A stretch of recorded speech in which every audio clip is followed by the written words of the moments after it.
Disinilah lokasi Nabi Muhammad melaksanakan sholat Jumat pertama kalinya. Perlu diketahui, Masjid Al-Jumah yang berada di perbatasan Madinah Arab Saudi ini merupakan salah satu masjid bersejarah. Masjid ini berlokasi sekitar 2,5 km dari Masjid Nabawi. Nama masjid ini memiliki cerita tersendiri karena mengambil kata Jumah atau Jumah yang berarti hari Jumat. Dahulu, masjid ini menandai tempat Nabi Muhammad memimpin sholat Jumat pertamanya. Peristiwa ini terjadi tak lama setelah hijrahnya Nabi dari Makkah. Saat itu, Nabi Muhammad meninggalkan Kuba pada hari Jumat untuk menuju ke Madinah. Tak lama turunlah perintah untuk melaksanakan sholat Jumat. Sekitar 1 km dari Kuba, beliau melewati desa Banu Salim bin Auf. Penduduk Bani Salim lantas berkata, "Wahai Nabi Allah, engkau tinggallah di rumah sepupu kami selama beberapa hari.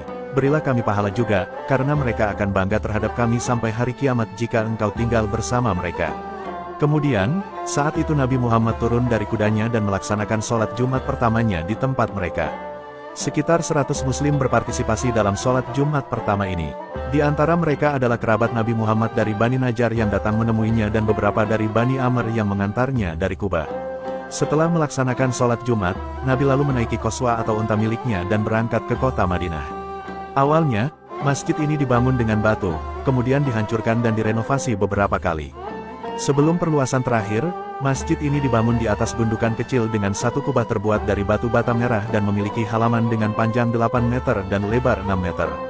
Renovasi masjid sudah dilakukan berkali-kali mulai dari masa kekhalifahan Abbasiyah, zaman Kesultanan Utsmaniyah yang dipimpin oleh Sultan Bayazid, lalu renovasi juga dilakukan pada akhir abad ke-9 Hijriah oleh Syamsuddin Qawan, hingga Sayyid Hasan Asyarbatri pada pertengahan abad ke-14 Hijriah. Renovasi terakhir lantas dilakukan pada tahun 1409 Hijriah oleh Kementerian Wakaf Arab Saudi. Di bangunan masjid baru ini juga terdapat tempat tinggal untuk imam, muazin, perpustakaan, madrasah tahfiz Al-Quran, lalu ada juga tempat sholat untuk perempuan dan kamar mandi. Masjid Al-Jumah ini kemudian dibangun kembali serta diperluas untuk menampung 650 jamaah. Kini tempat ibadah ini juga memiliki sebuah menara, sebuah kubah utama di tengah area sholat, dan 4 kubah kecil di sisi-sisinya. Saat menggelar sholat Jumat untuk pertama kalinya, Rasulullah juga memberi khutbah Jumat pertamanya. Khutbah tersebut mengarahkan umat manusia agar selalu berbuat kebajikan terhadap sesamanya dan tidak mencampakkan dirinya dalam kehancuran dan kenistaan. Sebagai umat Islam, kita wajib memberikan bantuan terhadap mereka yang membutuhkannya. Bantuan itu bisa berupa harta, kebijaksanaan, jasa, nasihat, pikiran, doa, dan bertutur kata yang baik. Umat Islam diarahkan Al-Quran agar senantiasa menjaga keseimbangan antara kehidupan dunia dan akhirat, serta tidak diperkenankan mengabaikan salah satunya. Subhanallah, seperti inilah keindahan Masjid Jumah yang sangat luar biasa. Inilah masjid bersejarah pertama yang pernah menjadi lokasi sholat Nabi Muhammad dan para sahabatnya.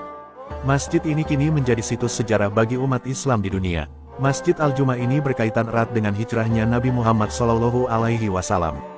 Dalam perjalanannya dari Makkah ke Madinah, Rasulullah singgah dan melaksanakan sholat Jumat di sana. Tempat itu kemudian dikenal dengan sebutan Masjid Al-Jumah, yang artinya adalah masjid tempat Rasulullah menunaikan sholat Jumat untuk pertama kalinya. Sebagai situs bersejarah yang memiliki peran penting dalam sejarah Islam, saat ini banyak pengunjung yang datang untuk melaksanakan sholat di Masjid Al-Jumah ini. Bahkan, tempat ini menjadi lokasi favorit bagi seluruh jemaah haji dunia pada tahun ini. Masjid Al-Jumah ini juga memiliki nama yang berbeda-beda, seperti Masjid Al-Wadi, Masjid Bani Salim, Masjid Kubaib dan Masjid Atikah. Letaknya di barat daya Madinah, tepatnya dekat Wadi Ranuna sekitar 900 meter di utara Masjid Kuba dan 3 km dari Masjid Nabawi. Ya Allah, semoga kita semua bisa ziarah dan sholat di masjid ini, amin.